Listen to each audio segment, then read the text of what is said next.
Assalamualaikum warahmatullahi wabarakatuh. Apa kabar teman-teman 6 Indonesia Timur?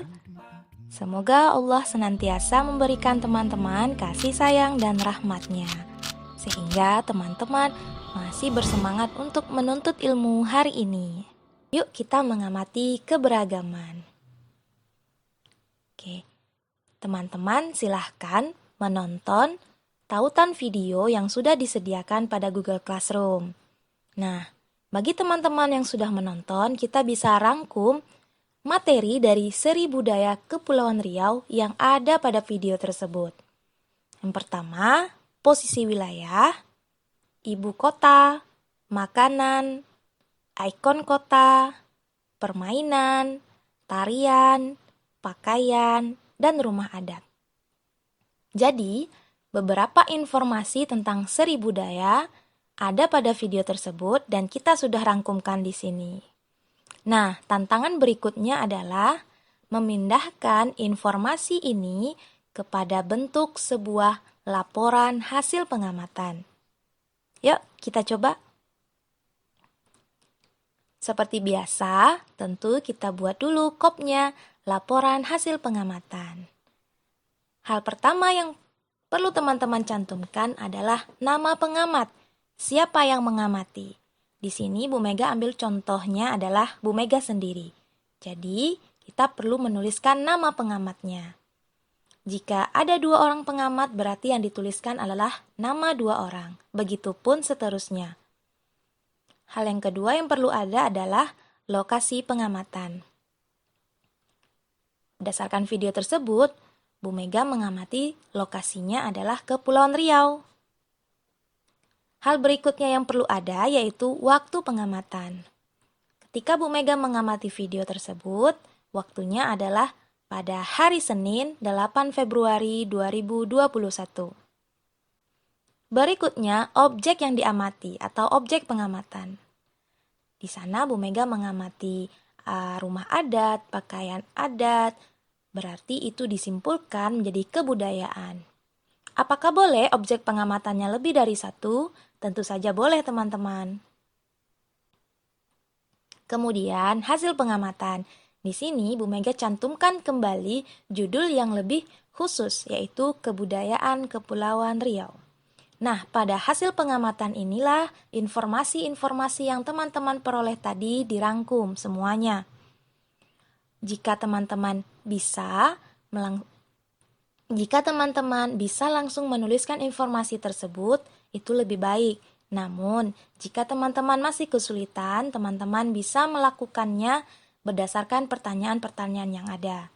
Berikut Bu Mega berikan contoh menuliskan informasi berdasarkan dari pertanyaan. Di manakah Kepulauan Riau terbentang? Maka kita bisa menjawabnya, Kepulauan Riau terbentang dari Selat Malaka dan Laut Tiongkok Selatan. Lanjut. Selain terbentang dari Selat Malaka dan Laut Tiongkok Selatan, di manakah posisi Kepulauan Riau berada? Tadi pada video terdapat 2 informasi. Berarti kita tuliskan juga hal yang demikian. Kepulauan Riau juga terbentang dari sebelah timur Pulau Sumatera sampai sebelah barat Pulau Kalimantan. Pertanyaan berikutnya, apa nama ibu kota Provinsi Kepulauan Riau? Ibu kota Provinsi Kepulauan Riau adalah Tanjung Pinang. Selanjutnya, apakah Kepulauan Riau memiliki hal menarik dan bisa dipelajari? Ya, tentu saja ya teman-teman. Kepulauan Riau memiliki banyak hal menarik dan bisa kita pelajari. Pertanyaan selanjutnya, apa makanan khas dari Kepulauan Riau? Makanan khas dari Kepulauan Riau adalah gonggong. Nah, pada hasil pengamatan kita bisa menuliskan gonggong menjadi makanan khasnya. Berikutnya, apa yang dimaksud dengan makanan khas gonggong? Gonggong adalah siput laut yang dibumbui sehingga manis rasanya. Masya Allah. Kita lanjut pertanyaan berikutnya. Apa yang menjadi ikon dari Kota Batam? Adapun Jembatan Barelang menjadi ikon kota di Kepulauan Riau, khususnya Kota Batam.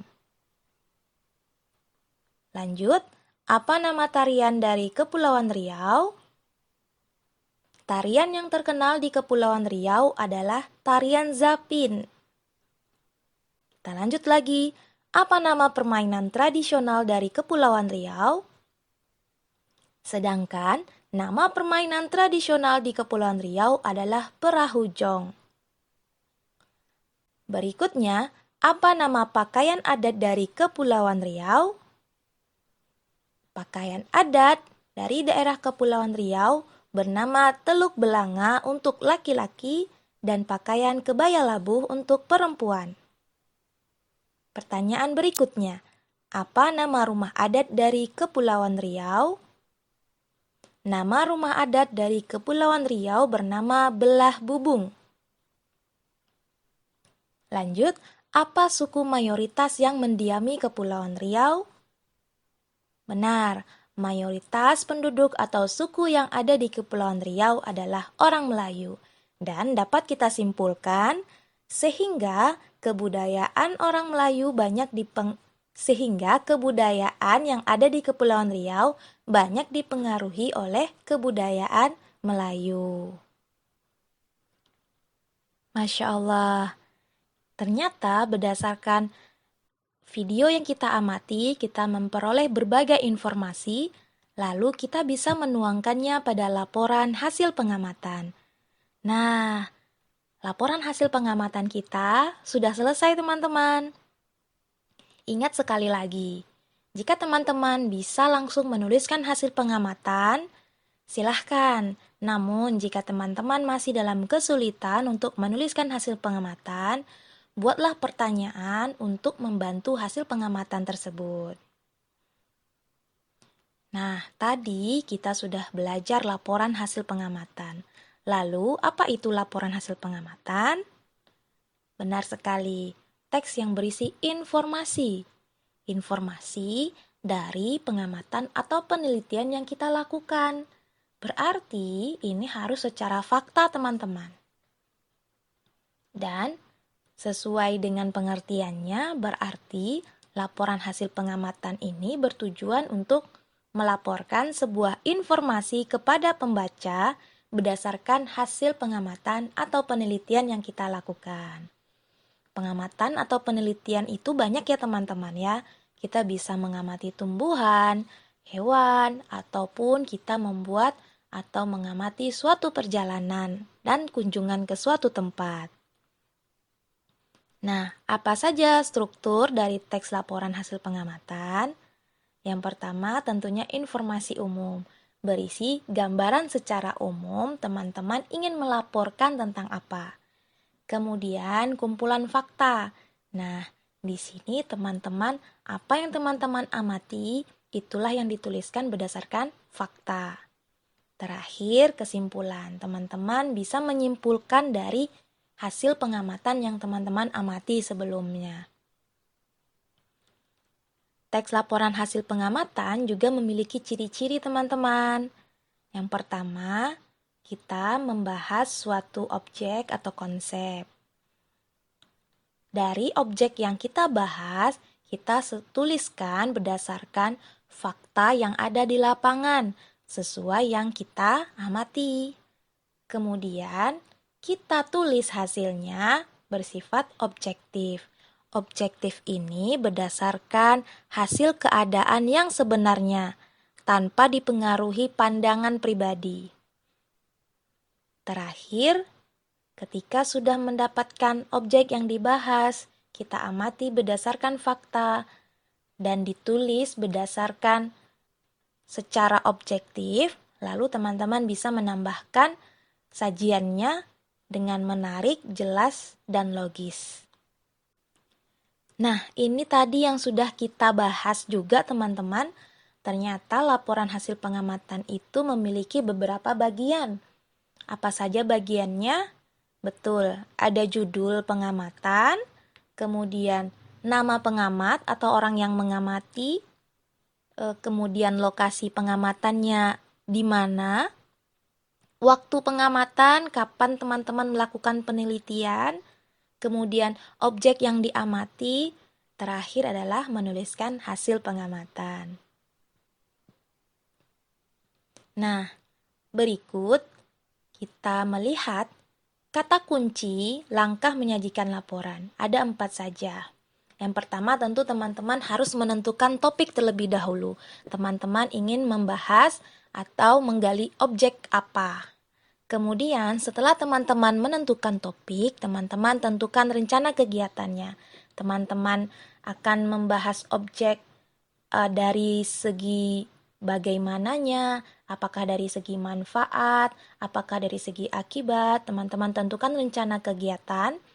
Kemudian teman-teman lakukan pengamatan jika sudah memiliki rencana kegiatan. Terakhir, teman-teman mencatat informasi penting dan menuangkannya pada laporan hasil pengamatan. Nah, di sini dalam menulis laporan hasil pengamatan, kita perlu memilah dan memilih informasi ya teman-teman ya. Banyak sumber informasi yang dapat kita temui. Namun tentu saja tidak semua informasi itu bisa kita terima. Karena belum tentu valid dan keabsahannya terbukti. Jadi kita harus pandai dalam memilah dan memilih informasi. Kemudian dalam ketika masa memilah dan memilih informasi, kita juga perlu tabayun teman-teman. Tabayun ini kita mengkonfirmasi kembali, kita teliti kembali, benar atau tidaknya sebuah informasi tersebut. Sebuah informasi bisa kita dapatkan dari mana saja. Informasi tersebut dapat menambah pengetahuan sehingga memperkaya wawasan. Seiring dengan bertambah dan berkembangnya media informasi, tentu saja banyak bahan bacaan yang bermanfaat yang bisa kita peroleh. Jangan lupa untuk memilah dan memilih bahan bacaan. Ingatlah selalu untuk memilih bacaan yang sehat dan bermanfaat. Sebagaimana para ulama hadis sangat teliti dan waspada dalam menerima kabar karena khawatir terjadi kesalahan. Imam Muslim meriwayatkan bahwa Ibnu Abbas radhiyallahu anhu tidak mau sembarangan mengambil hadis dari seseorang yang tidak beliau kenal. Ibnu Abbas radhiyallahu anhu hanya mengambil hadis dari mereka yang sudah ia kenal dekat. Para ulama besar ini telah memberi teladan bagaimana bersikap hati-hati dan teliti. Ayo teman-teman, kita tiru akhlak mulia para ulama besar ini. Alhamdulillah teman-teman, jazakumullahu khair, pengamat hebat. Masya Allah ya. Apapun yang ada di bumi ini teman-teman, kita bisa amati dan pelajari. Karena Allah sudah ciptakan untuk mentadaburi kekuasaannya. Selamat mengamati pengamat hebat, semoga Allah mudahkan. Terima kasih sudah belajar dengan Bu Mega. Mohon maaf jika dalam penyampaian terdapat kekeliruan. Bu Mega akhiri dengan wassalamualaikum warahmatullahi wabarakatuh.